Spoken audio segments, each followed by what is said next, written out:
Ndabaramukije mwebwe mwese mudukurikirana kuri BMBC Broadcasting muri kumwe na umukunzi Katia Benita mu kiganiro abahizi mu iterambere. Mutsi rero uno musi abahizi mu iterambere twagendeye nde turi kumwe nande tuza kuyaga ibiki.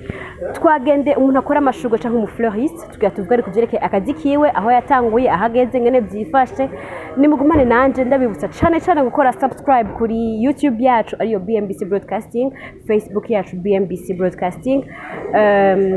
Instagram, TikTok, impande zose umva kuma application yose kuma platform yose mudusangaho. Mugumane natwe rero tuyage byinshi mwumve umuntu yiteje imbere bivanye n'umwuga wiwe. Murakoze. Ndabaramukije kandi nkuko nane babwiye ndi kumwe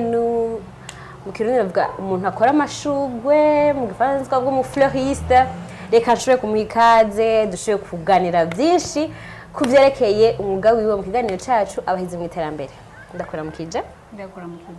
Nashaka kuramutsa no kwidonda ko yadukurikirana. Amahoro neza nitwa Benimana Beni Uriel.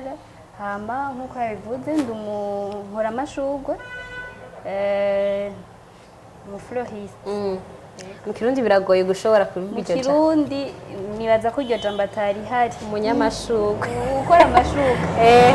Umunyamashugwe. Okay. Uriel, turashobora kugena ndamaze kubona ibiganiro bimwe wagiye urakora by'abanyamyuga kuko no mu by'amashugwe ni byerekeye entrepreneuria. Ego, wotubwira mbega watangwa by'amashugwe ryari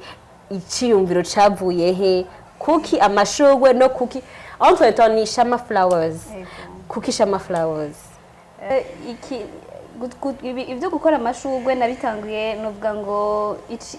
umunsi wa mbere byitwa ko nkora ishugwe rya mbere nakoze narikoze muri 2021 muri Novembre. Mugabo byagiye kwitwa officiel muri 2022 muri juin kuvuga officiel ngiye kwandikisha muri ADB. Ego hama ikibindi kibazo ni kubera ki Shama Flowers. Shama Flowers ni sigle ni n'amajambo afatanije kuri je afise une valeur significative. Ego novuga ngo à chaque fois ndayaravye canke à chaque fois ndarisoma iryo zina naho donc hari muri business hariho ibihe bikuru donc dewe débat ariko ibihe cyose ndavuga nti hari ijambo rimotiva. Rero turavuga ati Shama Flowers mu bisanzwe yatangwe muri 2021 ariko na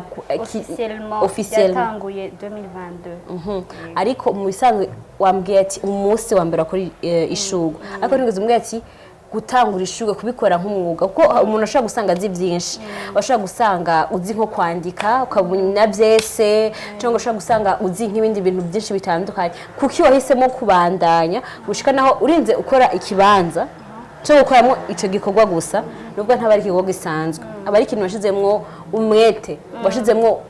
nubwo gute amasacrifice menshi kavuga ati ikintu ngiye kwikonsaka kuraka kuri ingabire yanje kuraka kazi. Ego kubera iki nabibandanije. Ego kandi kubera iki ico ciyumviro wahisemo kugumana muri byinshi wari ufise washoboye kugumana ico kimwe cy'amashugwe. Donc kubera iki nkora amashugwe kuko nabibandanije nari sanzwe nkunda amashugwe kuva kera kuva nkiri muto byavuye ku kuntu igihe cyose nama ndamubajije mama Uriel risigura iki. Rero yo kubimbwira exactement le sens y'izina agacambye Uriel n'agashugwe keza cyane. Rero urumva cankura developa ico kintu cyo gukunda amashugwe igihe cyose urumva aho ndayabonye ndayagatora ndagaha umuntu canke ku ma station yanje by'amabiriko donc n'impuzu nasanga chaque fois ntoye ikintu kiri mu ishugwe. Rero au fur du temps donc uko ngenda ndakura hatarazi ico kintu cyo kuguma ndaba ku ama telefone manishime yaremye. Nararaba ku ma réseaux sociaux ingene bafunga udushugwe ingene bafunga udukado. Hama umunsi umwe cagenda kuri diplome y'ahantu byari ishure sanga abantu bariko barayafungira aho nyene TikTok ndahagarara ndabaraba uko nyene ndabwira n'umusanzu mukorera barambwiye kuri Atene. Rero urumva cyangwa njayo kuja ndaraba ingene babikora en même temps ndabana kuri telefone. Rero a moment ndadesida kuvuga ati reka rero nanje ndabitangura niko kubitangura gushika uno munsi? sinavuga ngo ngo aho wahereye ngo ni hehe mugabo umuntu ashobora kuvuga ati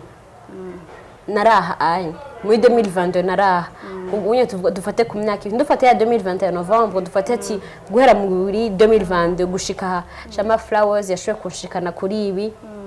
hari impinduka hari kubera wowe twakoranye mu kiganiro giheze wowe yavuze ati narabyigiye urumva ashashobora kubandanya bijya yashoboye kwigira d'abord vy'amashurwe sinzi ko hari ishuri bitanga canke sinzi ko hari faculté canke section yabyo nta faculté yerekeye ivy'amashurwe canke iki warize iki mu mashuri bwa secondaire canke université muri secondaire nize section science hama muri université nize informatique mu gisata ca ingénierie des réseaux. Okay. Rero gushobora kuma wispecializa mu mashurwe niko novuga utavuze ati reka jewe URL nugurure ntumbaze nambara ama centre de formation y'ivya informatique cyangwa nza ndagira ama logiciel ntumbaze nuvuga ko muri 2022 gushika muri 2024 hari akarusho ka Shama Flowers hariho kubera iyo ubona aho wavuye ukabona naho ugeze uravuga ati muri avenir nshaka kugera haye hariho igicapo wiha haraho ubwo ntinari nshaka kugera twavuga ati je ngereranije nubwo ntigeze nshika hamwe nashaka cyane canke ngifise urugendo rwo gushaka gushika ontuka aho ndi harashemeshije kuri iyo byifashe gute novuga ngo kuva iyo 2022 yego gushika ubu ikintu ca mbere deja catumye gushika uyu munsi turi muri 2024 mbandanya nuko hariho aho navuye hari intambwe ego hari intambwe nateye natanguye iby'amashurwe ndi umunyeshuri muri university byaramfashije cyane gose kuko natanguye atani kibanza mfise mbwa ubu ndafise ikibanza ndafise adresse physique rero kuva ico gihe gushika isaha deja ico ni kimwe muri byinshi terekana yuko hariho inyungu hanyuma kandi natanguye nkora iby'amashurwe gusa ubu ndakora na decor turakora n'utu tuvaze urumva ni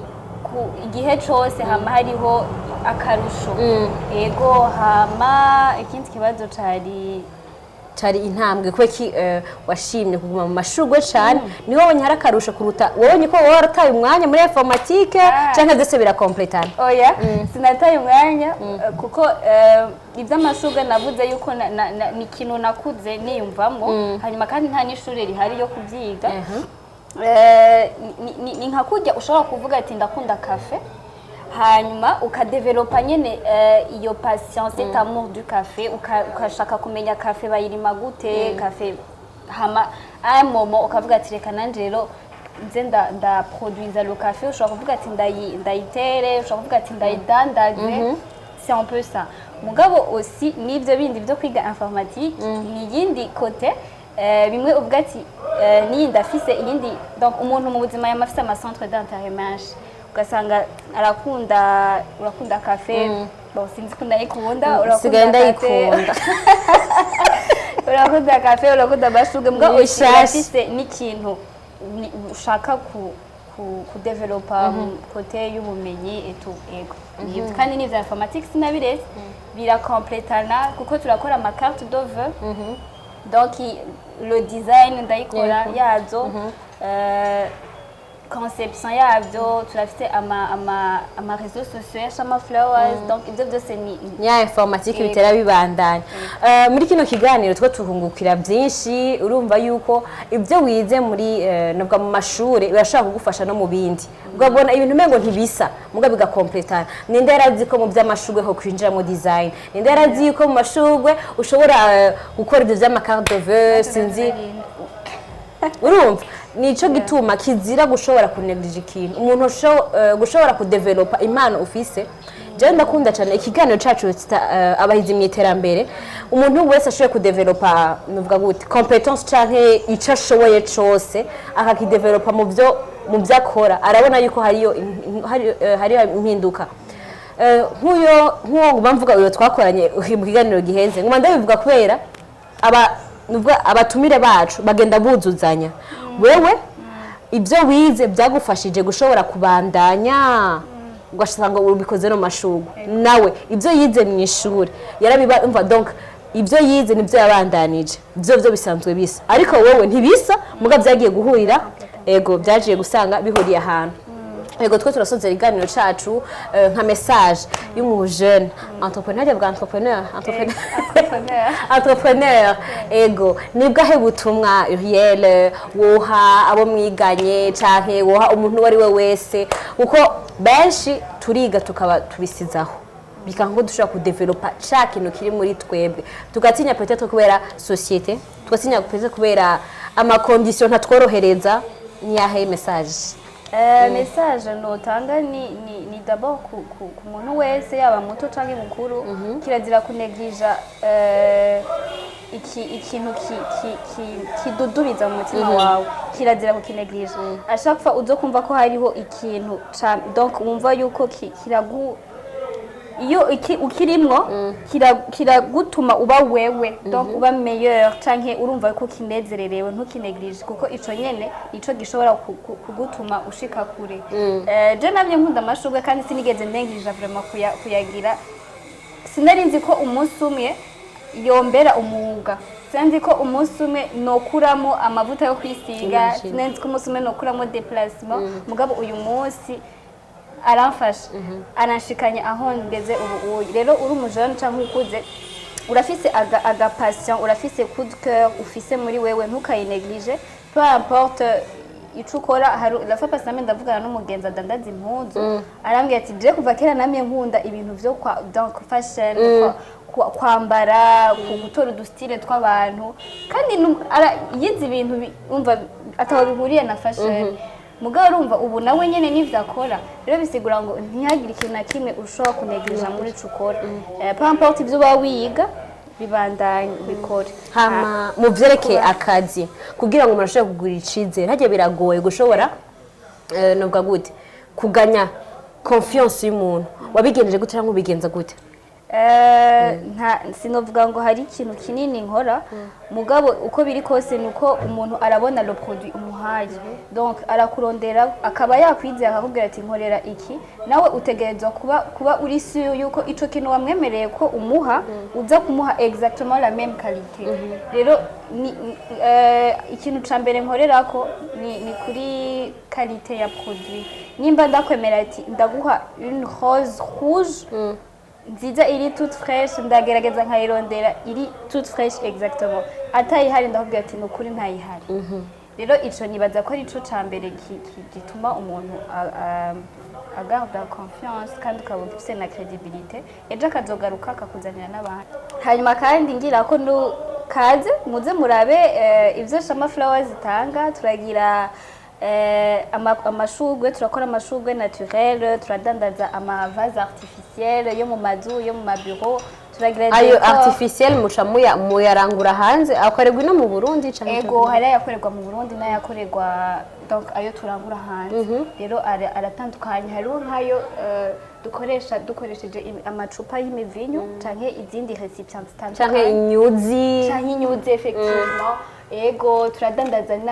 udutableau two kudekora amazu artistique turakora ama carte d'œuvre y'ama anniversaire décor z'ama anniversaire donc ikintu cyose kiri décor kiri amashugwe ego karibu cyane dukorera kuri avenue de l'université impande y'ishure Saint Paul agapave kinjira muri foyer de charité tout juste ukicinjira iyo pave ucubona ahantu hari amashugwe naho nyene karibu Ego murakoze cyane mwese mwadukurikiranye kuri BMBC Broadcasting ndabibutsa kandi ko mwoshobora gukora subscribe ku binyamakuru byacu ku mapaji yacu kuri YouTube yacu mugakurikirana cyane abahize mu iterambere kugira ngo murabe abarundi bagiye bariteza imbere buke abari hasi abari hejuru abaragereranye abamaze gutera intambwe nini bagashobora guha akazi abandi n'ibindi ndabashimiye cyane Uriel kubona mwashoboye kuduha umwanya twizeye ko n'ikindi gihe twabakenera muzoshobora kutwemerera murakoze natwe twiyumvira murakoze cyane isango rero mu kiganiro cyacu gikurikira naho gutaha